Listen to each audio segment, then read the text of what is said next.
Welcome back, Vicarious viewers. My name is Vicente, and we're finally back to another episode of Mindhunters. I apologize for the delay on how long it's been since I came out with my last Mindhunter episode. Halloween happened, I was socializing, letting loose, catching up on some holiday viewing, and life happened. But I hope you understand. But I'm getting back on track and in schedule. So here we go. Another Mindhunters, episode 4. What happened in the last one?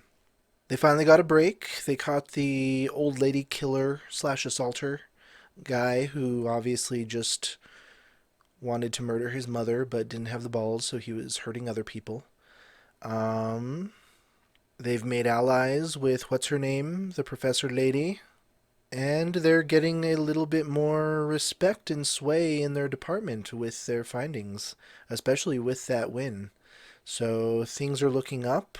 And it is still light outside. I wanted to get this filming done early so it's not as dark in the background with the color. And since I did just get off of work, I needed a pick-me-up, so I made an Irish peppermint mocha. So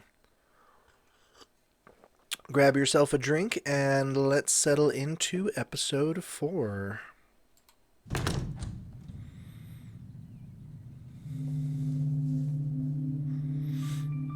This dude again.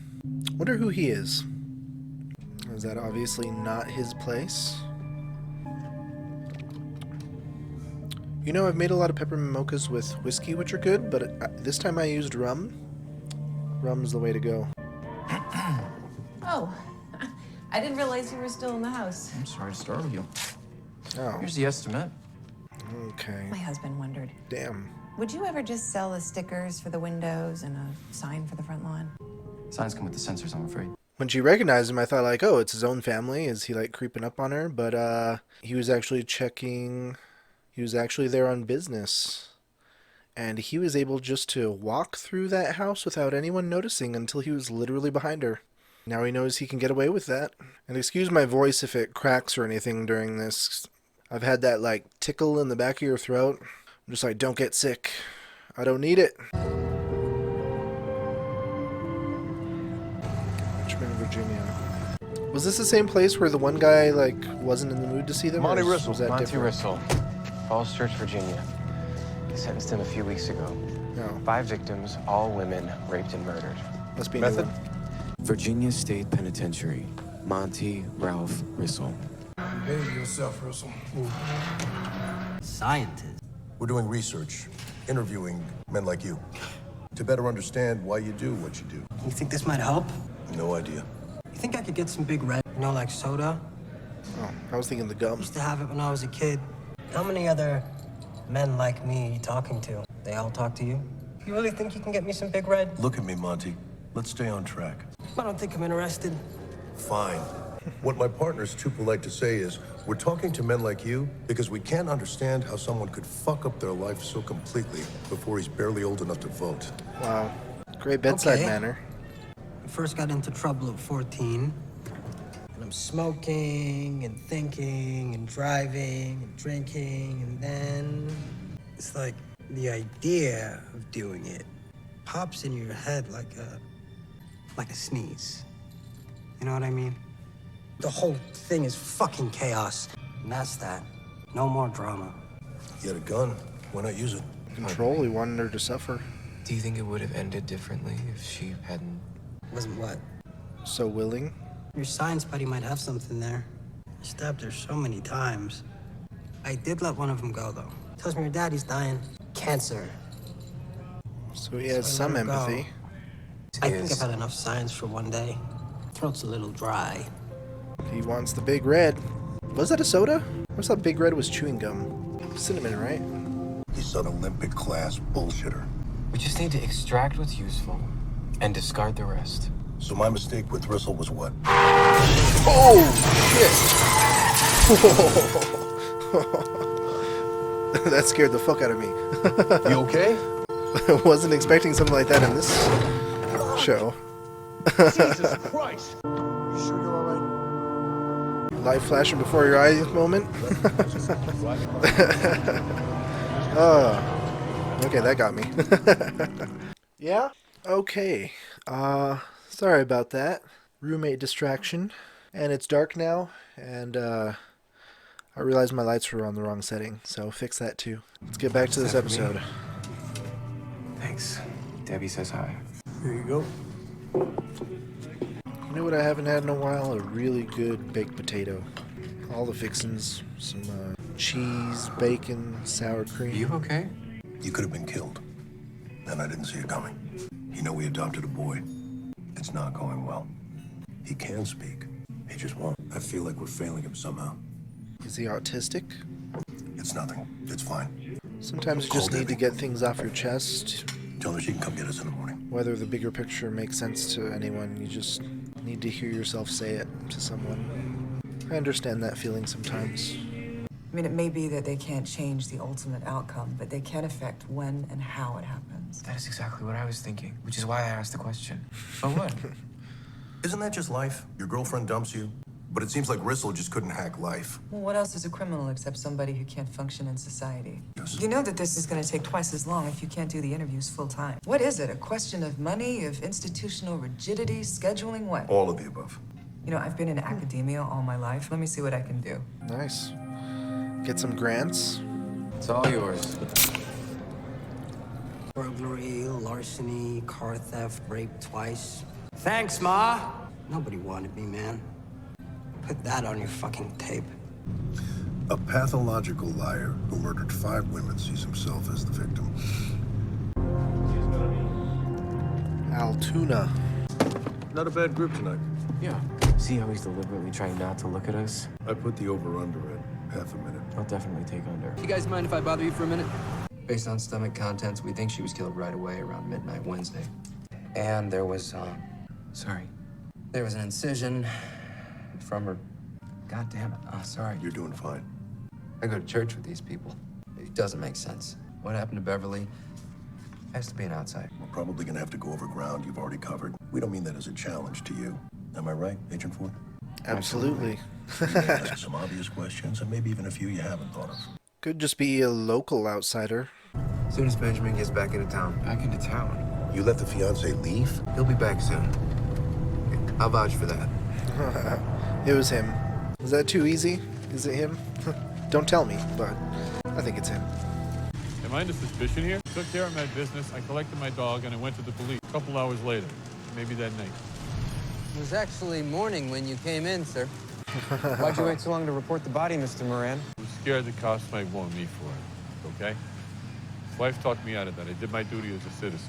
I kind of believe Tried him, to though. help the police. And his alibi? Home watching TV with the wife? If they interview the wife and she corroborates that they did have that conversation and she convinced him to call the cops, then yeah. Maybe we should talk to his wife. See if there's anything there. I mean, she's the whole alibi. You think Alvin did this? Love for him to get a good scare, bothering a girl half his age, but no, the idiot was with me. The fiance's not there. I'm gonna stick with Alvin. If it's all the same, keep it posted. So let's you're see in if the there's a middle second of an body. ongoing investigation. Tell them that you have more important things to do with your time. All of his victims seem spontaneous, and he just walks away when he's done. Whereas Kemper took photographs and dissected the victims and was very good at hiding the remains. So could we say systematic and anti-systematic? Like organized and disorganized. High intelligence would go under organized. Low intelligence, disorganized. There can be very intelligent people that strive in chaos, and they're so well suited to the chaos because they can make a split decision. So he called you directly? No, Andrea called. Said he wanted to meet with us. But he asked for me specifically. All 3 of us. Dr. Carr, Unit Chief Shepard, nice to meet you, finally. You as well. Can I help with anything? How Is there anything I need to know? accommodating? Sir, if this is about the car, Nobody cares about the car, Bill. It's insured, and I assume driven by your protege. It's not important who was driving.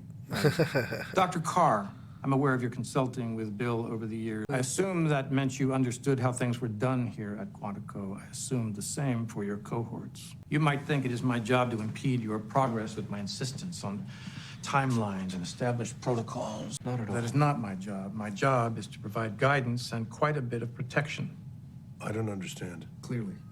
I applied for grant money from several sources, anticipating a response months from now. Much to my surprise, the Law Enforcement Assistance Administration was already aware of our needs and activities. I see. I had no intention of embarrassing you. Yes, you were talking to people outside the FBI about something you were not even supposed to be aware of. The LEAA explained that the application was anticipated. How could that be, I wondered. It seems they know more about what's going on in our basement than I was comfortable including in the application. I so apologize. Your research has been awarded $200,000. Haha. Nice. There's more. The National Institute of Justice heard about the LEAA, and they are in competition, so the NIJ has awarded you an additional $185,000. You can't be serious. This amount of money comes with considerable scrutiny. I'm talking about Congress having a real interest in everything we do. So much for the protection I might have afforded you. Congratulations, I suppose. Have a nice day. Definitely a win. But yes, the pressure will be on.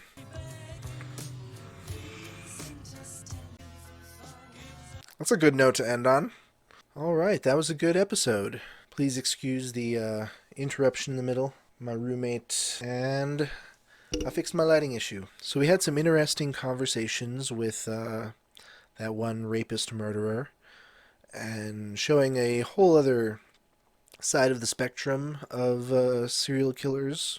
Like they said, the organized versus disorganized. And they're getting a start on classifying the different traits and characteristics from these killers, their motives, and the fact that a lot of them feel like victims themselves in hard situations, maybe pushed by extreme factors to do what they do. And it looks like I'm expecting Holden to have an affair with the professor lady. I think that's bound to happen. And what a surprise there at the end. They get that grant money and support and people interested in what they're doing. Which means that there's a lot of people that want this to succeed, so now the FBI, of course, is going to give them more leeway to do it, to achieve what they want to. But that means a lot more oversight. With a lot more eyes on them, every mistake will be infinitely more scrutinized. Can they take that kind of pressure? I wonder how long it'll take them to get back to that one killer that wouldn't see them that one time, or if they'll save it till later. Or even till next season. I forgot the name of who they were trying to visit, too. We'll also have to see if there's a second body that surfaces in the one case that they're involved in now. I still think her fiancé could have done it, since he ran out of town. That's a possibility. Who knows, that one guy's wife could have done it, because she hated that her husband loved her so much. She was angry at her perfect tits and cut them off. So that could be another type of killer they come across, the female killer, what drives her. But that would still only be a one-off. So she wouldn't be like a serial killer. Oh yeah, and we got to see Creepy Guy right in the beginning, who's been popping up just little bits here and there in other episodes. And it looks like he's in his scouting phase. It looks like he's setting up for a kill. Will he be the big bad at the... Is he the one that killed the one with her breast cut off? So yeah, I've been thinking about the locals around her and the boyfriend, but maybe it is him. He's already done one kill, and now he's already scouting for his second. Okay. Now I think it's him. So never mind. It's not the wife, and it's not the fiancé. It is this guy. Was that anywhere near where he was located? Damn, what location was that? But it seems if he's installing stuff in people's homes that he would have the opportunity to travel anyway. So location might not matter because he's able to, like, get around. Okay. Yeah. I think that's it. And the whole fiancé thing is a misdirect. Touché, Mindhunters. But I think I'm on to you. But what do you guys think of this episode? Let me know down in the comments. Hit like and subscribe if you enjoy reactions like this. Ring that notification bell so you don't miss a single one. And thanks for stopping in for this Vicarious View.